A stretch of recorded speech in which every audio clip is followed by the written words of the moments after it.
Fala galera, sejam bem-vindos ao canal, e para mais uma história de terror. Se gosta desse tipo de conteúdo, não deixe de se inscrever no canal e deixar aquele like e ativar o sininho para receber notificações de novas histórias. Então vamos para mais uma. A herança maldita. Minha avó perdeu os pais num acidente de carro, em 1956, quando tinha 13 anos. Então teve de ir morar com os padrinhos, que eram os amigos mais próximos de seus pais na época, porque eles não tinham parentes aqui no país, e vieram da Holanda para cá, em 1936. Ela nasceu em 1943. Os padrinhos carniceiros deram um jeito de ficar com toda a herança que seria de minha avó, onde com 14 anos casaram-na com um parente distante deles, e depois fizeram ela rumar ao interior do Rio Grande do Sul, onde vivia. Desde a morte dos pais ela disse ter vivido uma vida conturbada, não tinha parentes mais no mundo, constantemente era espancada pelo marido bêbado, que chegava em casa e descontava toda a frustração da vida cotidiana de trabalhador de fazenda em suas costas, resmungando que ela destruiu sua vida e suas chances de se dar bem. Ela me disse certa vez ter perdido todo o amor pelo mundo já muito nova, que só viveu até hoje pelo fato de acreditar que após a morte, Deus e seus pais acidentados a receberiam de braços abertos e chorando por ela ter demorado tanto para ir vê-los. Ela teve 6 filhos com um homem que nunca amou. Viveu uma vida bem miserável, enquanto apanhava isoladamente e friamente por um parente de desconhecidos que lhe tiraram tudo que essa vida poderia dar. Meus tios e tias cresceram numa família desestruturada, com constantes brigas entre seu pai espancando sua mãe e sem poderem fazer nada ao passo em que cresciam. Meu avô viu seus filhos crescer, bebendo, e espancando a mãe deles em sua frente. Meu tio mais velho cresceu com ódio, jurando matar o pai certa vez, por todo o sofrimento que ele faz passar os irmãos e ele. E o fez, ele o matou. E também se matou em seguida, no quintal da casa, com um tiro de espingarda no céu da boca, que abriu um buraco enorme vago na sua cabeça do outro lado, depois de também matar o pai com um tiro na cabeça. Creio que ele não conseguiria viver com o fato de ter matado o próprio pai. O pai dele era um lixo de gente, um animal, e ele sabia disso. Todos sabiam disso. Todos também queriam sua morte. Mas, no fim, creio que mesmo sabendo de todas essas verdades, ele ainda amava aquele animal, seu pai, que desde que nasceu, o chamou de filho. São coisas da vida. Foi minha avó quem encontrou os corpos. Quando fez, ela pegou o corpo do meu tio nos braços e ficou ao lado dele, até meus outros tios chegarem em casa. Ela nem sequer olhou para o corpo do marido ao chão e coberto de um sangue negro e pastoso, com um buraco aberto na cabeça e acima dos dentes. Eu não era nascido ainda, mas mais tarde minha mãe me contou que não teve coragem de ver o pai e irmão mortos. Meu outro tio viu. E ele disse que aquilo não deveria nunca ter sido visto pela minha avó. Por outra pessoa, sim, mas não por ela. Não depois de tudo que ela viveu e passou nas mãos do meu avô. Não ela. Dentre todos ali. Nenhum dos irmãos gostava de admitir, mas o filho mais velho sempre foi seu preferido, o que ela sempre cortejou mais, limpando os cabelos sujos de areia, escovando os dentes, dando banho e cuidando das unhas cheias de terra e sujeira preta. Ver o filho jogado ao chão e com um buraco na cabeça destruiu qualquer traço de sanidade que ainda havia repousando a consciência dela. Ela não disse uma palavra depois do acontecido por quase um mês. E ninguém também a viu chorar pelo caso. Mas todos sabiam que, de todos ali, era ela quem mais sofreu pelo trauma. Ela enlouqueceu. Posteriormente, ao acontecido, nunca mais voltou a ser a mesma mulher. Sofre de delírios até hoje. Poucas vezes possui alguns picos de lucidez, e quando sofre, logo o perde. Ela mora comigo e minha mãe hoje em dia. Só nós três. Meus pais se separaram depois de 06 anos de casado e decidimos ir morar ao Nordeste, em Recife. Faz mais de 03 anos que não vejo meu pai e somente nos falamos por redes sociais, vez ou outra por chats de vídeo, no WhatsApp. Apesar de tudo, gosto do meu pai, mas gosto ainda mais da minha mãe e não podia deixá-la após ter decidido ir embora do Rio Grande do Sul para esquecê-lo e ainda cuidar de uma idosa enlouquecida. Voltando ao caso, minha avó anda pela casa de madrugada e fala sozinha, isso me assusta, fala com coisas e grita pelo meu nome dizendo que estou bisbilhotando suas conversas pela casa. Dias vão, dias vêm, ela diz ver um homem todos os dias e que conversa com ele. Eu sempre pergunto quem é o homem, mas ela nunca diz quem é, só diz que ele não tem cara, que há um grande buraco aberto na sua cara, pingando sangue e carne velha podre, com cheiro de queimado, como se estivesse desgastada, mas ainda mais vermelha e viva que o inferno. Logicamente, eu atribuo que ela ainda tem delírios com o filho morto, meu tio, cujo qual ela presenciou a morte. Isso não me abalava, eu não sentia medo dos delírios. O que eu passei a ter medo foi quando os delírios mais pareciam possessões demoníacas que qualquer outra coisa. Até ela começa a ficar cada vez mais perto do meu quarto, até ela arranhar a porta do quarto com suas unhas enormes que nunca deixava ninguém cortar e não falar nada, até ela incessavelmente bater na minha porta de 5 em 5 segundos e nunca responder quando eu perguntava quem é. Algumas vezes quando eu acordava de madrugada, ela estava sentada ao pé da cama, me olhando. Olhos desconhecidos, longínquos e assustadores, como se um demônio estivesse à espreita, esperando que eu acordasse para puxar os meus pés, olhar nos meus olhos e dizer: acabou, você não vai viver. Não tem mais esperanças, hoje, vamos ao inferno. E então começar a lentamente me carregar para debaixo da cama, onde mãos negras e podres, cheirando a enxofre e morte, me arrastaria para o fogo eterno e eu viveria sendo dilacerado pelas chamas inquietantes e infernais derretendo minha pele. Aquilo me assustou demasiadamente. Fez minha alma tremer e eu quase chutei-a na hora. Não tive coragem de falar com ela. Chamei minha mãe num grito gigantesco e pedi para que ela retirasse-a dali depressa. Então minha mãe veio e a retirou. Mas seus olhos vagos e vazios não saíram de mim em nenhum momento até que ela se deixasse sair do quarto, enquanto um sorriso sombrio e arrepiante ecoava por sobre sua boca, o que me causou uma inquietação exasperante e quase me deixou sem ar.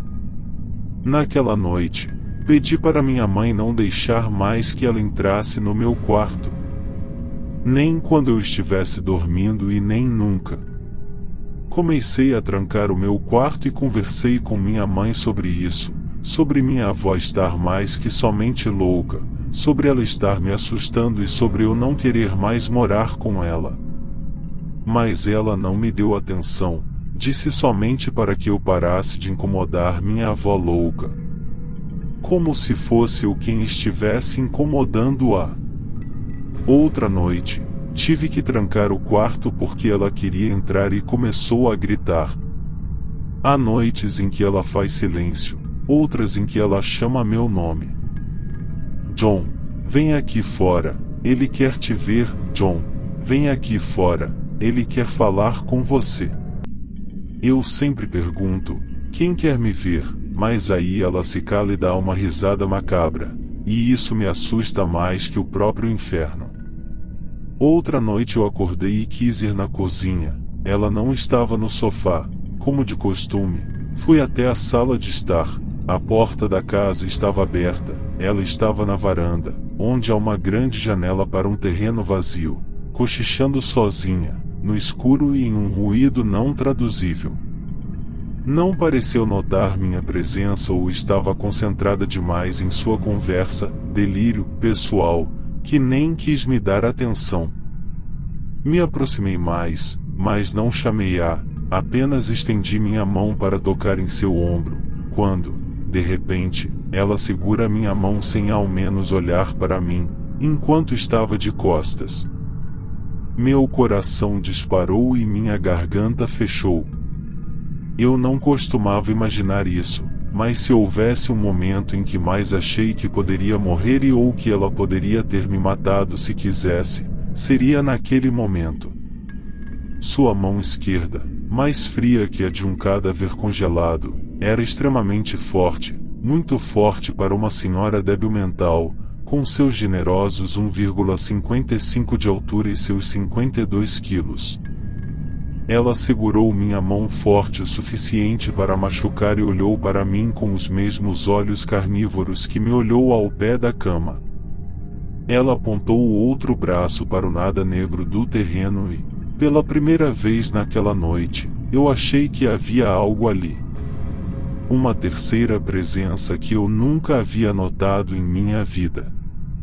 Eu não conseguia vê-lo, mas sentia que estava ali, no meio da vegetação alta e escura, me observando, me querendo, até mesmo me desejando.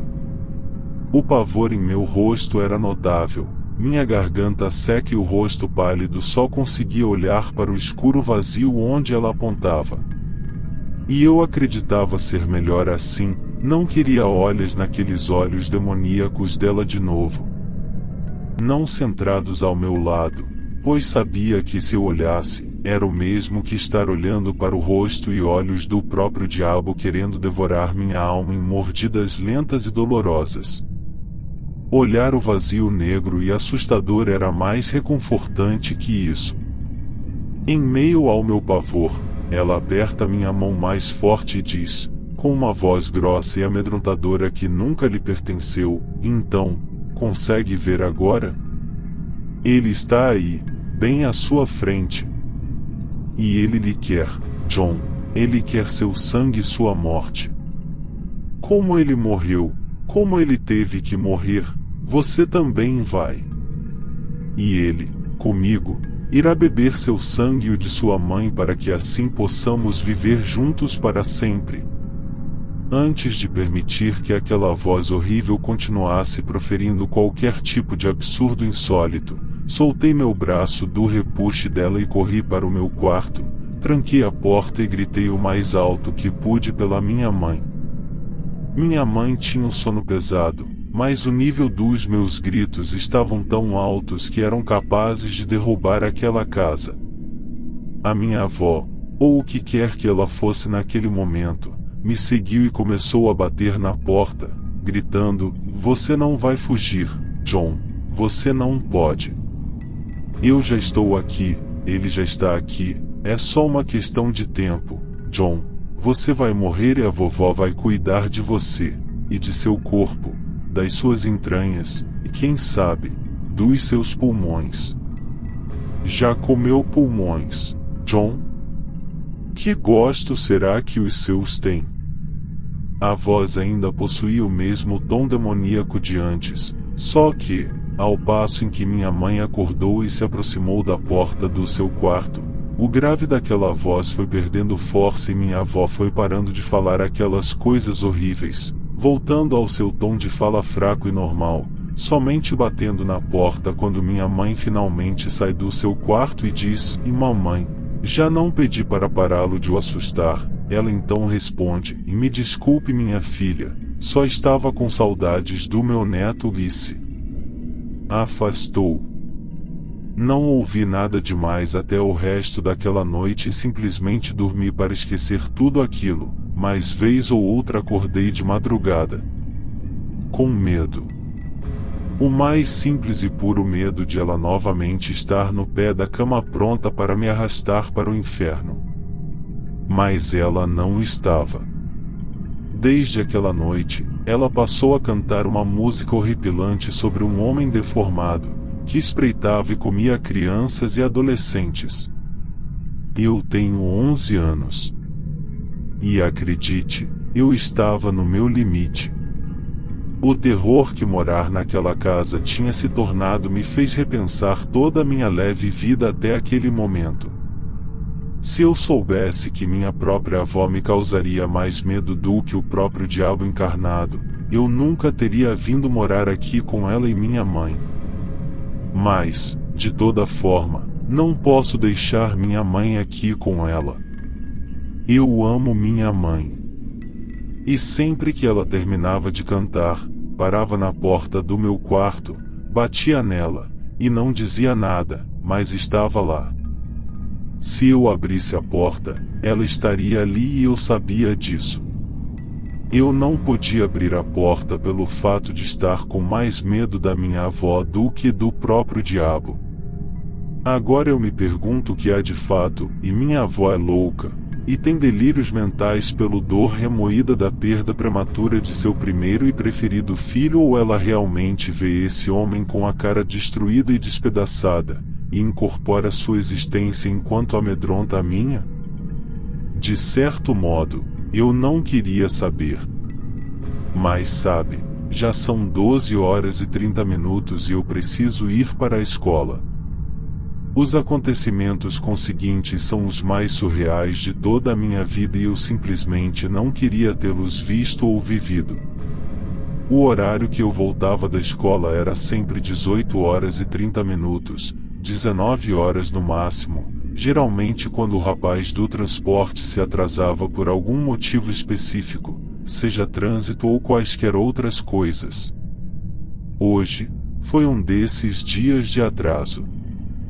Mas o trânsito estava realmente horrível. O rapaz sempre me deixava na porta de casa, então eu descia e abria o primeiro portão com minha chave e andava até minha casa, que ficava lá no fundo, do lado de um terreno vazio enorme e assustador, com gramado alto verde escuro e entulhos, que sempre ficava preto quando era noite. Aquele dia, em especial, foi diferente. Minha avó estava perfeitamente bem pela manhã, sem dizer ou agir estranhamente, como de costume, me deu o bom dia e serviu meu café e o da minha mãe. Nos sentamos na mesa, mas no momento vocês devem se perguntar como uma mulher louca pode servir café. De fato, minha avó era louca, mas ela conseguia inexplicavelmente ter picos de sanidade vez ou outra, conversar e até servir fazer sua própria comida. Não era sempre, mas quando ocorria, minha mãe não gostava de interromper ela e, bem, ela nunca se machucou antes fazendo isso, ou machucou alguém, então não havia problema. Ao sentarmos, ela falou pela primeira vez sobre o ocorrido com seu marido e filho, meu avô e tio. E falou de uma maneira tão lúcida e genuína que vi minha mãe ficar pálida do outro lado da mesa. Ela nunca falou sobre isso nos últimos 40 anos. Mas não falou muito, nem entrou em detalhes, disse breves 10 palavras. Quando vi seu irmão caído no chão, eu morri junto com ele naquele dia. E então se calou, não disse mais que uma breve palavra naquela manhã. Ninguém se atreveu a falar nada depois disso. Minha mãe estava gélida pela surpresa, mas triste pelo dito.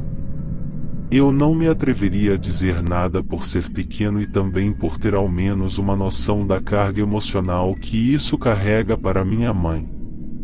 E minha avó, bem, ela simplesmente não disse mais nada por motivos óbvios. Naquela manhã, terminamos nossos cafés, nossos biscoitos e nos levantamos. Lembro de ter dado as costas para a mesa quando, por sobre os ombros, escutei minha avó dizer mais algumas palavras para minha mãe. Você sabe que dia é hoje, não é? Laila. Foi no dia de hoje que ele morreu? Eu não disse nada.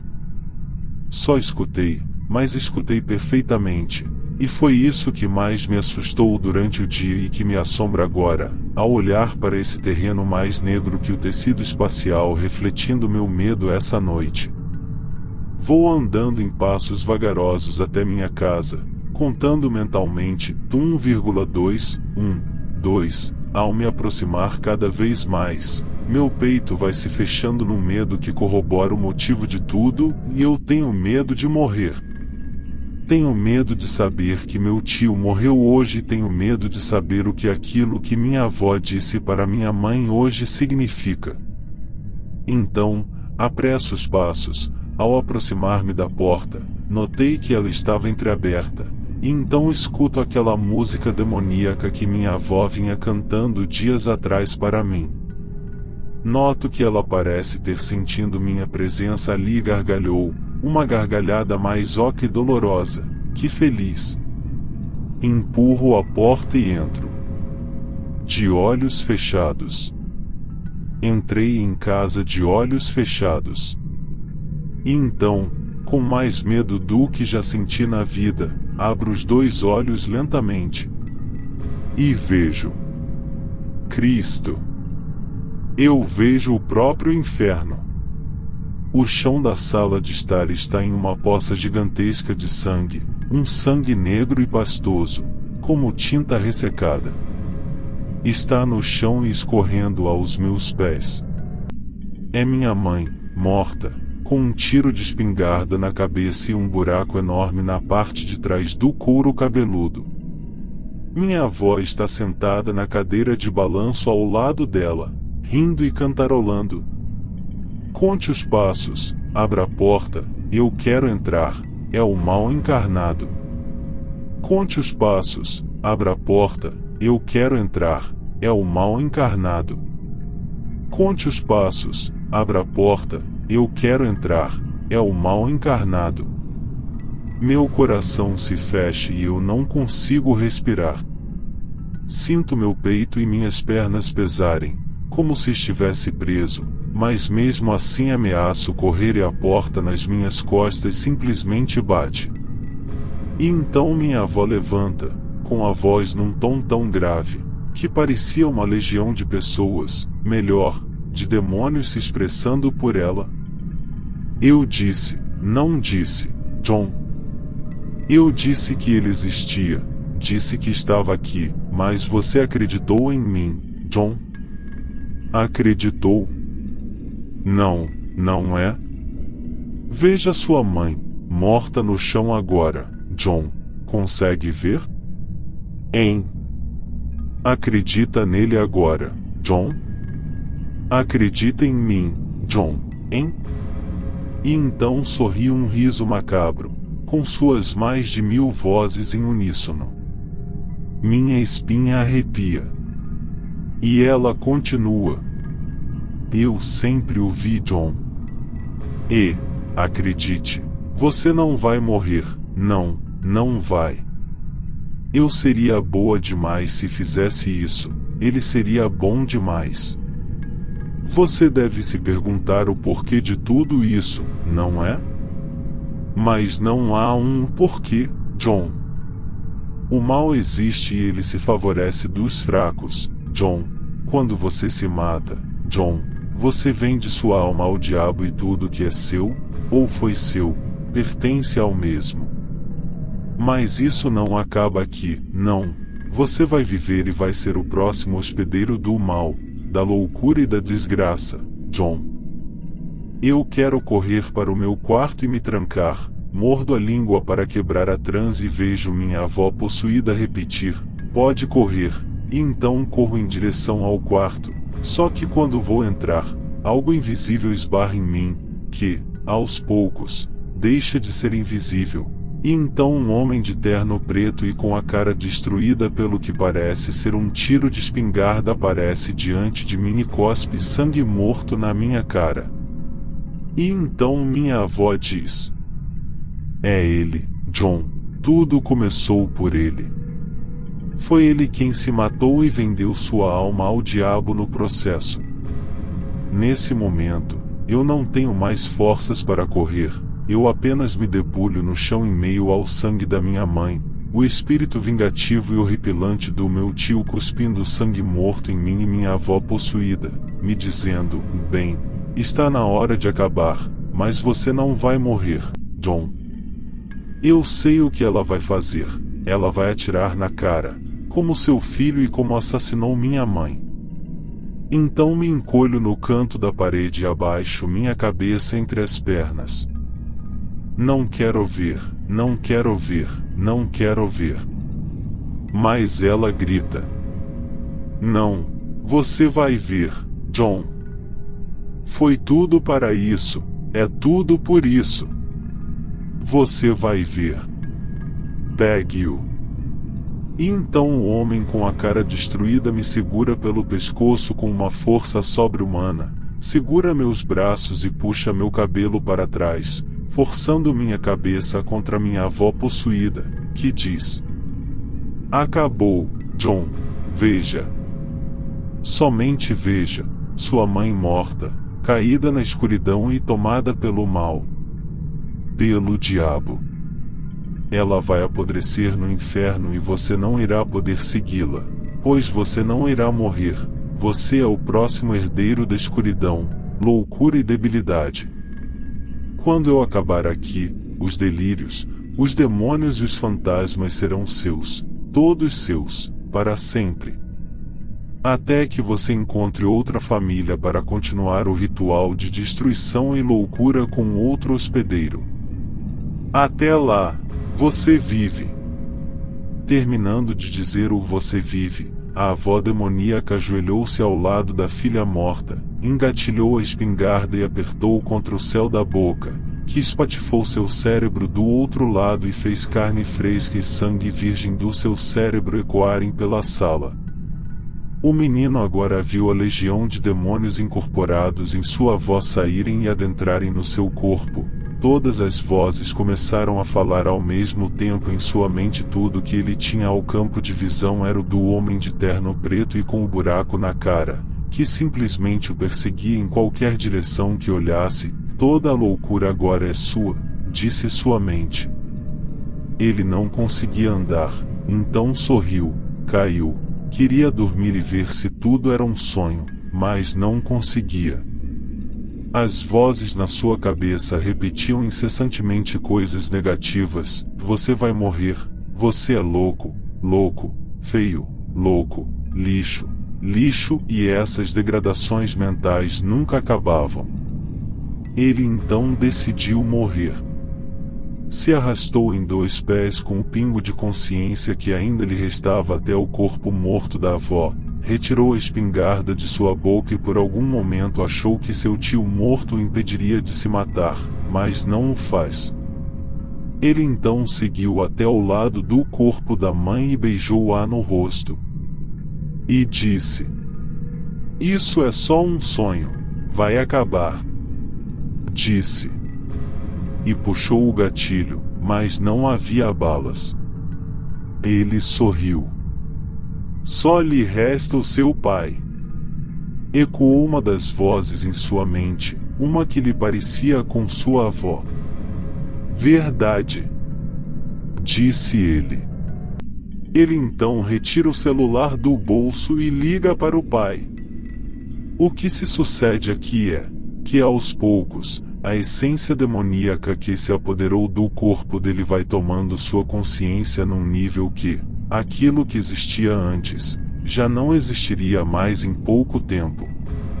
Só haveria loucura, morte, escuridão e dívida. Muita dívida. O celular chama 2 vezes e...